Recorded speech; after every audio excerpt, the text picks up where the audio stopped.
What's going on, everyone? So, the Los Angeles Lakers pulled off a huge win and are officially the 2 seed. Lakers are 7-2, 5-game win streak.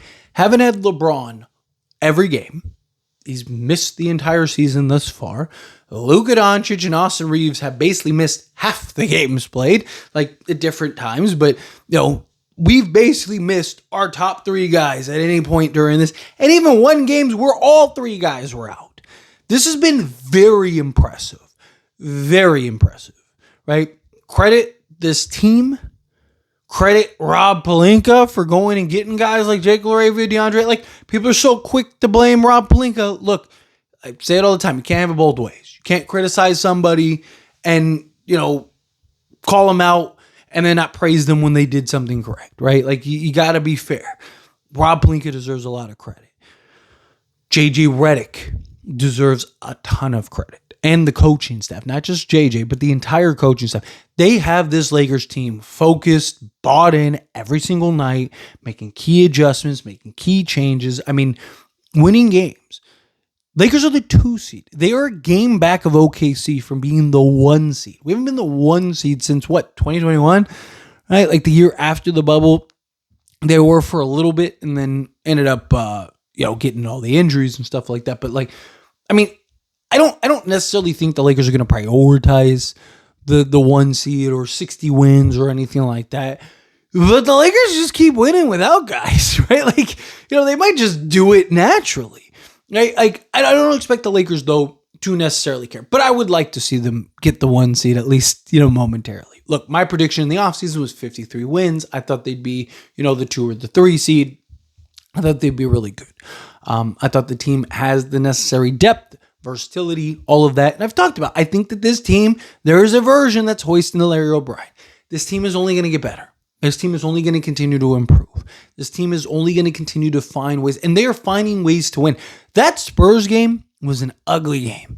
That was a game the Lakers absolutely should have lost. That was a game that felt like the Lakers kind of stole that win. Right? I mean, look, it was an ugly game on both fronts. 84 free throws were shot.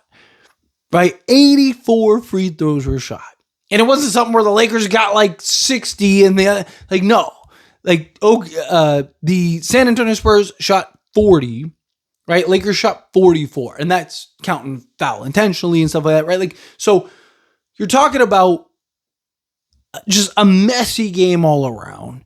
Just not great. A San Antonio team that's been very good, started 5-0 for the first time in franchise history. Think about that.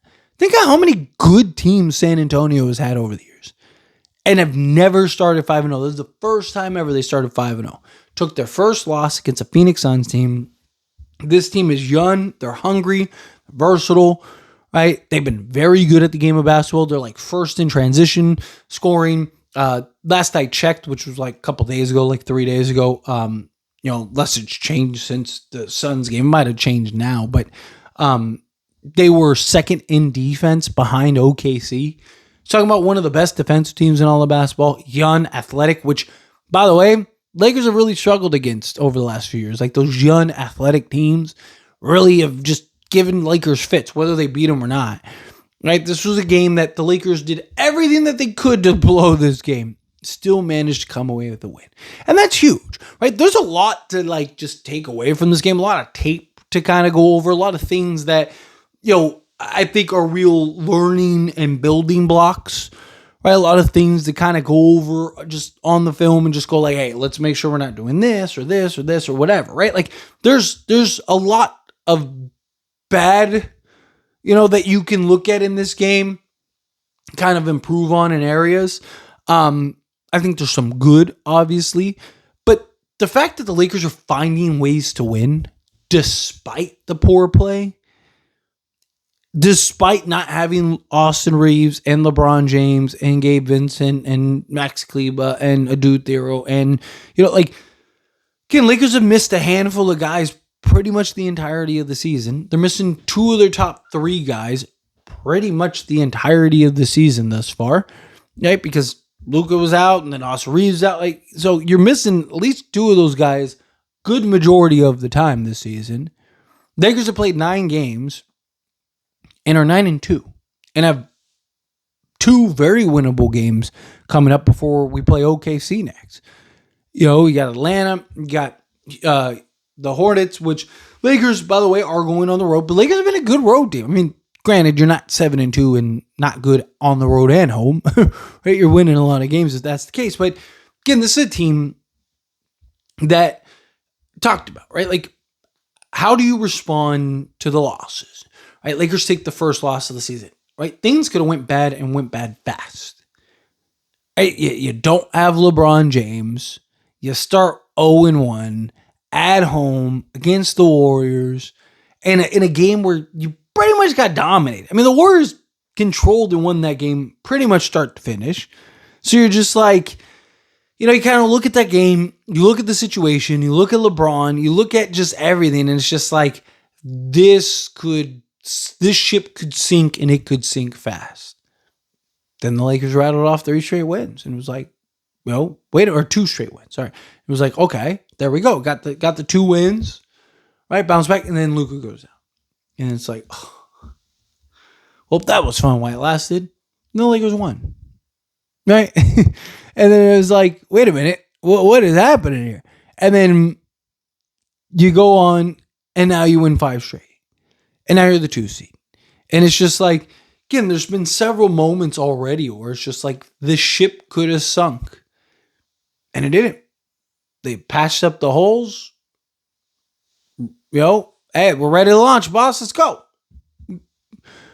Crew steps up. Hey, don't worry about it. We're going to fill it in. We got it. We're gonna handle this. Hey, no Reeves, no Luka, LeBron, no worries. Right, Nick Smith Jr. is going to step up. Rui Hachimura is going to step up. DeAndre Ayton is going to step up. Jake LaRavia is going to step up. Right? Like, this team, it's showing the depth, the versatility, right? This is a team, a complete team. You have legit, again, 8, 9, 10 guys that you can count on a nightly basis. Again, you got your big 3, DeAndre Ayton, Rui Hachimura, Jake LaRavia, Marcus Smart, Jared Vanderbilt, right? Jackson Hayes. Bronny James has been great as just like an on-ball point of attack guy. I mean, trade Gabe. Guy can't stay healthy, right? Best ability is availability. Bronny looks like he's got it. Dalton Connect still having his struggles, right? If you can get off of him at some point, Max Kleber's just not going to work. Like, again, can't stay healthy, right? Lakers have the ability to still make moves and improve. And look, there are some areas that the Lakers still need improvement on, right? Like, again, backup center, Lakers seem to still be fine. If you wanted to get one in the natural course of, just, a trade or whatever, then fine. I've talked about it. Like, if you go and get a Matisse Thybulle and can get a Robert Williams in the deal, right? Like, sure. Or you go get Dylan Brooks, but you can also get a Nick Richards in the deal, then sure, right? Like, but I don't think it's a priority. I think Jackson Hayes has been fine in that limited role. Small ball's been working really good for the Lakers. DeAndre Ayton's going to play, his 30, 35 minutes. I think the Lakers are fine in that department.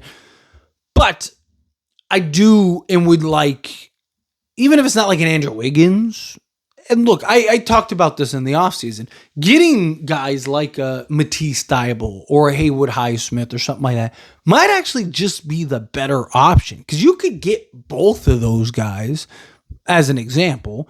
You could literally get Matisse Thybulle and Haywood Highsmith both for cheaper than just Andrew Wiggins. And you can make the argument that those two guys would just be better kind of natural fits, because all you'd be looking for them to do is just play in that catch and shoot 3 role, right? And be that 3-and-D wing and defend 1 through 3 for you, and just make little impact plays, right? Like, so I would like to see at some point the Lakers, even if it's not like the high end wing, right?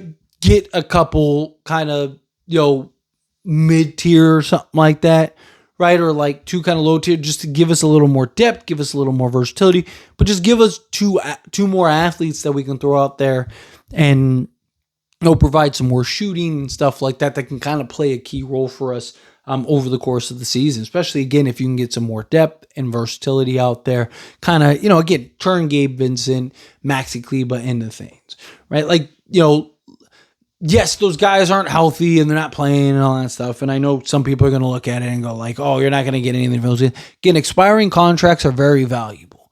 We saw it in the offseason, right? How valuable those contracts are. There's going to be a team that wants to get off of somebody, right? And that's where the Lakers are going to, again, I talked about it all offseason, right? Like the Lakers' best assets isn't their first and swaps or all those other things. It's the expiring contracts. Because there's going to be a team that is bad, that's going to want to get off of some money and retool, whether it's a team that thought they were going to be good and aren't, or a team that's just bad, that's just kind of like, hey, we kind of have this bad contract, let's get off of it, trade them to the Lakers, whatever.